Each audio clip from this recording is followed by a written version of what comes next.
If you're watching this video after a couple of my other recent ones, you might be getting a bit of deja vu. We recently looked at the Seiko SAGZ003, one of the early Brightz models from Seiko's JDM range. Well, as I often do when I find a watch I'm interested in, I picked up another similar one.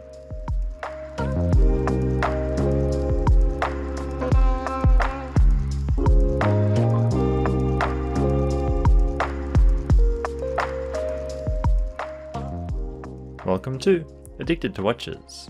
Today, we're looking at a watch that was released alongside that SAGY003 I mentioned in the intro. It does share a lot of similarities to that one, but also has some distinct differences, which we'll see as we take a closer look. This is the Seiko SAGZ001. Straight away, you can see just how similar this one is to the SAGY.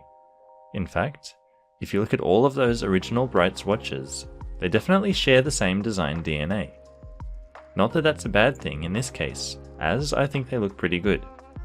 Once again, there is a bit of a Gerald Genta influence here, especially with those 6 not quite screws around the 12-sided bezel, but considering that these were initially released back in 2004, that was well before all of the renewed hype and interest in that style of design.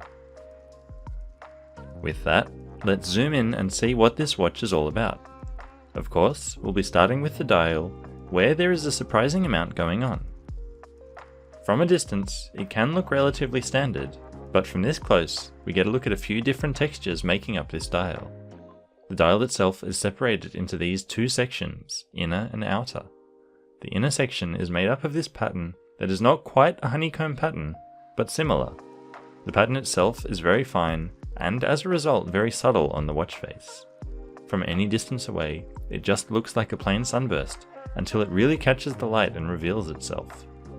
Surrounding this is the outer section, which also houses the hour markers. This area features those radial lines pointing in towards the center of the dial, just like the hour markers. Again, this section has a sunburst finish, but when it catches the light, it's always at a different angle to that inner section. So there's quite a distinct separation between the two, and it works really well. The dial overall is a very deep, almost black but not quite, purple color.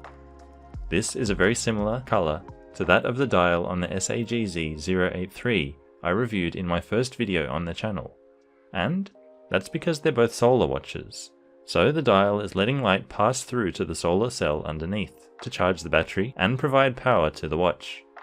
We'll come back to the solar movement housed inside the watch a bit later, but for now, we aren't finished with the dial.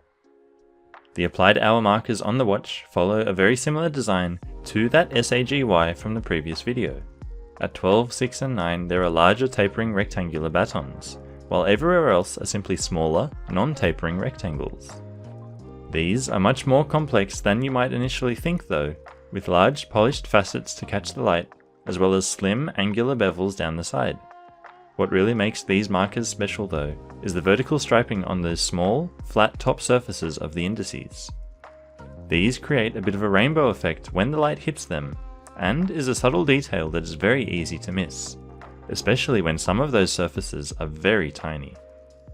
If all of that wasn't enough, there are also some loomed areas on the outer edge of them, helping you read the time after dark. We're not finished with the dial yet though. Above the pinion in pride of place is of course the Seiko logo. Below the pinion is where things get interesting. Just like on the SAGY I keep mentioning, this watch has the Brightz B in Gothic script applied down by the 6.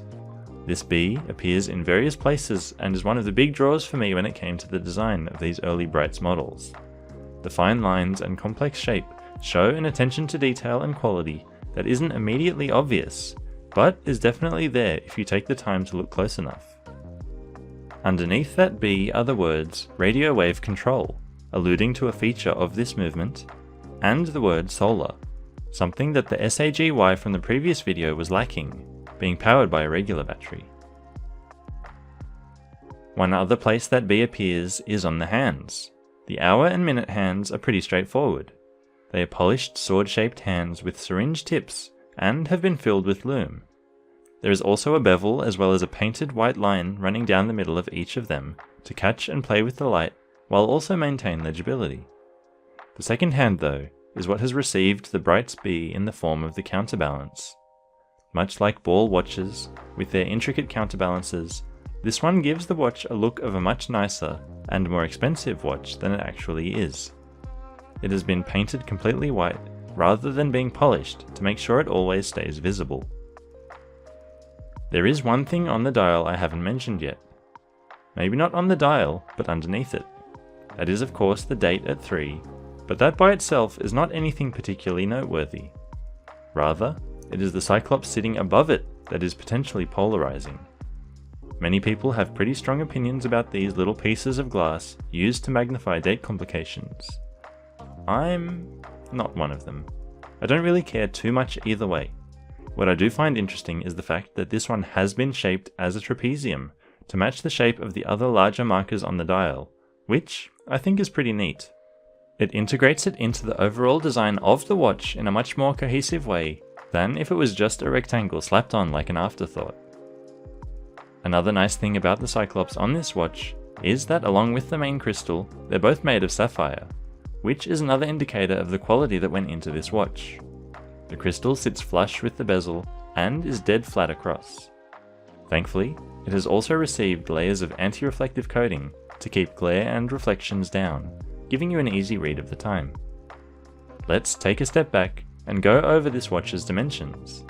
If you watched my video about the SAGY003, this will all be pretty familiar, because aside from the bezel, it's exactly the same case.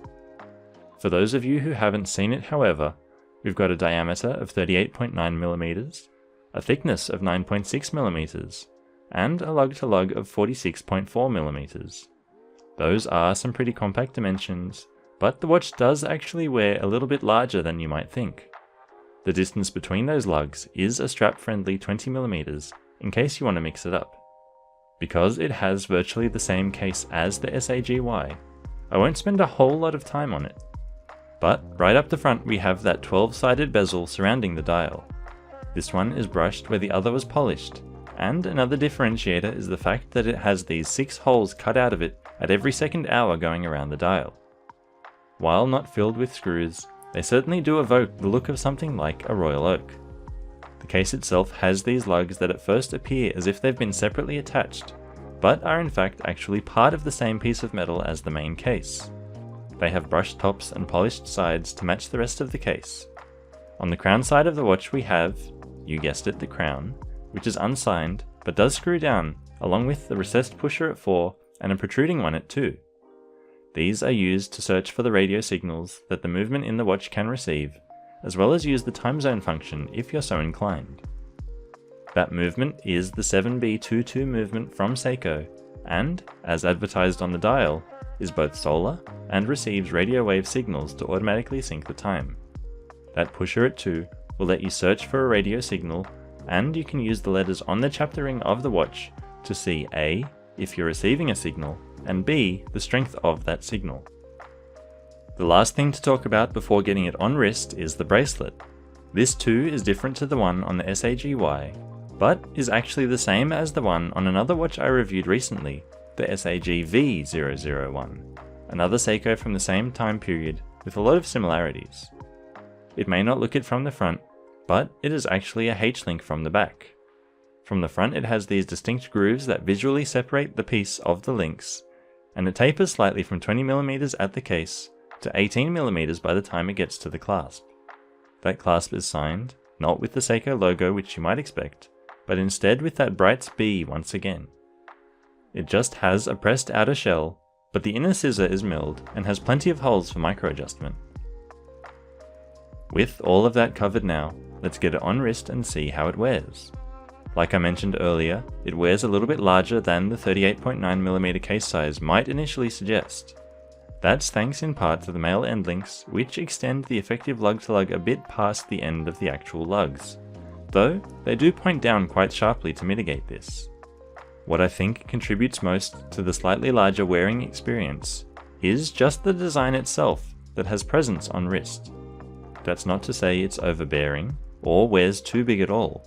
In fact, it's a very comfortable size for my 7-inch wrist, and treads a fine line of sporty with the brushed bezel, and dressy with that textured dial and polished indices catching the light. Turning my wrist here like this, you can see that in full effect. So, there is a lot to like, and in fact a lot that I do like about this watch. The design is eye-catching and more than appropriate with recent trends in style, while also retaining some originality and timelessness. I haven't touched on it yet, but it is also a fully titanium watch, which I could take or leave, but I know a lot of people will see that as a plus for this watch as well. Once again, and it's common across many of the watches that I've made videos about, it comes down to availability and finding one in the first place. This watch is pushing its way into its early 20s, and the fact that it's only been released in Japan doesn't help when it comes to finding an example of one somewhere else. That said, half of the fun when it comes to watch collecting is the hunt to track down rare or interesting pieces, just like this one. Isn't it? What do you think about this watch? Are you sick of seeing these watches and want videos on something different? Is that bezel too much like a royal oak?